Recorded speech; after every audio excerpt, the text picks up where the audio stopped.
اللہ الرحمن الرحیم۔ محترم ناظرین سامعین کرام، السلام علیکم ورحمۃ اللہ وبرکاتہ۔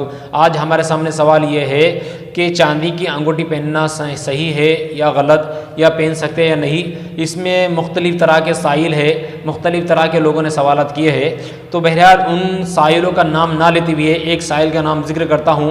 مولانا محتسب خان، انہوں نے سوال کیا ہے کہ چاندی کی انگوٹھی پہننا درست ہے یا نہیں۔ اس کے بارے میں میں نے مکمل طور پر تفصیلی طور پر ایک کلپ میں نے بنایا جو میں نے اپنے چینل پر اپلوڈ کیا ہے۔ بہرحال اس میں آپ جا کر اس کو تفصیل کے طور پر وہ بات کو آپ دیکھ سکتے ہیں، اور اس کی لنک میں نے اسی ویڈیو کے ڈسکرپشن میں ڈال دیا ہے، آپ اس کو جا کے دیکھ سکتے ہیں۔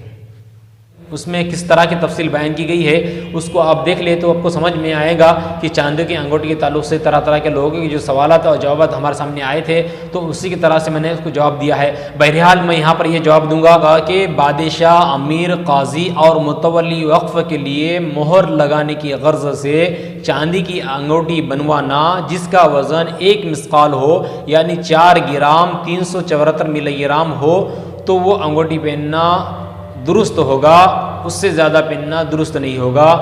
اور جبکہ یہ غرض، مہر کی غرض دیگر اسٹام نے لے لی ہے اور یہ غرض فوت ہو چکی ہے، اس واسطے مردوں کے لیے بلا ضرورت انگوٹھی پہننا خلاف افضل ہے اور عورتوں کے لیے جائز ہے۔ اور اگر کوئی شخص اس کو زینت کے طور پر یا تکبر کے طور پر پہنتا ہے تو اس کے لیے مکروہ تحریمی ہے۔ السلام علیکم ورحمۃ اللہ۔ حب وطن کا درس یہاں اور قوس قزح کی طولانی